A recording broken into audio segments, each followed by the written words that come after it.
Welcome to Sumathi சமையலறை. இன்னைக்கு என்னோட சமையலில் நான் முள்ளங்கி சட்னி தான் செஞ்சு காட்ட போகிறேன். நான் பாருங்கள் மீடியம் சைஸ் முள்ளங்கி 2 எடுத்து தோல் சீவிட்டு லேசாக கட் பண்ணி வச்சுருக்கிறேன். வாங்க இது எப்படி செய்கிறதுங்கிறத பார்க்கலாம். நான் கடாய் வச்சு கல்லெண்ணெய் ஊற்றி வச்சுருக்கிறேன். ஆயில் நல்லா காயட்டும்.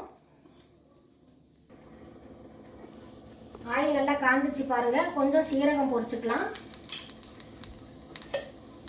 நான் 1 ஸ்பூன் கடலைப்பருப்பு 1 ஸ்பூன் உளுந்து எடுத்துருக்கிறேன். அதையும் சேர்த்துக்கோங்க. கூடவே 1 ஸ்பூன் வேர்க்கடலை, சின்ன சைஸ் புளி எடுத்துருக்கிறேன். அதையும் சேர்த்துக்கோங்க. கொஞ்சமாக கருவேப்பிலை, காரத்துக்கு நான் 5 காஞ்ச மிளகாய் எடுத்துருக்கிறேன்.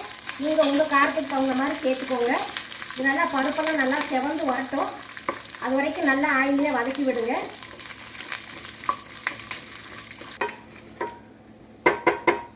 பருப்பெல்லாம் நல்லா வறுபட்டுருச்சு பாருங்கள். இதை நம்ம ஒரு மிக்ஸி ஜாரில் ட்ரான்ஸ்ஃபர் பண்ணிக்கலாம்.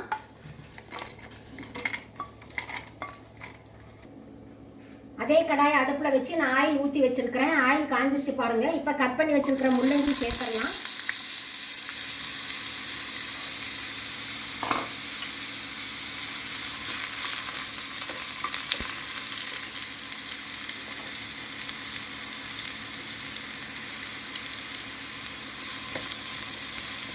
கூடவே 7-8 பல்லு பூண்டு எடுத்து வச்சுருக்கிறேன். அதையும் சேர்த்துக்கோங்க.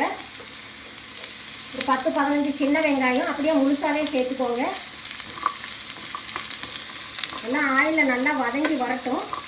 இந்த முள்ளங்கி ஆயிலே நல்லா வெந்து வரட்டும். அப்போ தான் நல்லாயிருக்கும். கூடவே கொஞ்சம் மல்லித்தலை,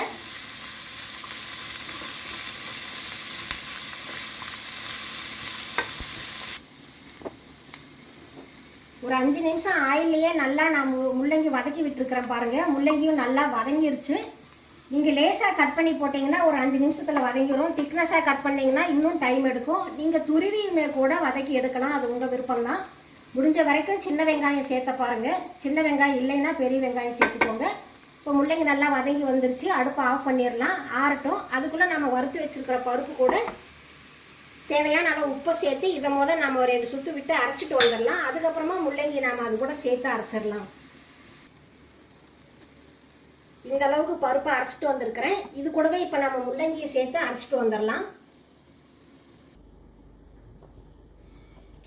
நான் அரைச்சிட்டு வந்துட்டேன் பாருங்கள். இதை வேற ஒரு பவுலுக்கு மாற்றிட்டு இதுக்கு ஒரு தாளிப்பு கொடுத்துடலாம். நாம்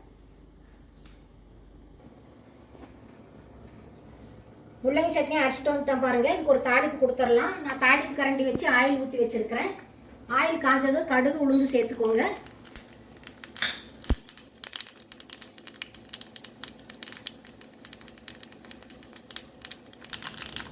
கூடவே கொஞ்சம் கருவேப்பிலை, கொஞ்சமாக பெருங்காய பொடி சேர்த்துக்கோங்க.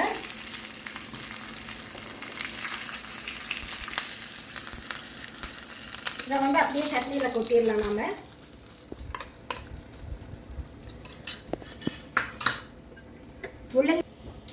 முள்ளங்கி சட்னி சூப்பராக ரெடி ஆகிடுச்சு பாருங்கள். இது இட்லி தோசைகள்லாம் தொட்டு சாப்பிட அருமையாக இருக்கும்.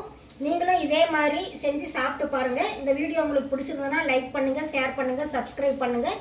உங்களை நான் மறுபடியும் அடுத்த வீடியோவில் சந்திக்கிறேன். தேங்க்யூ.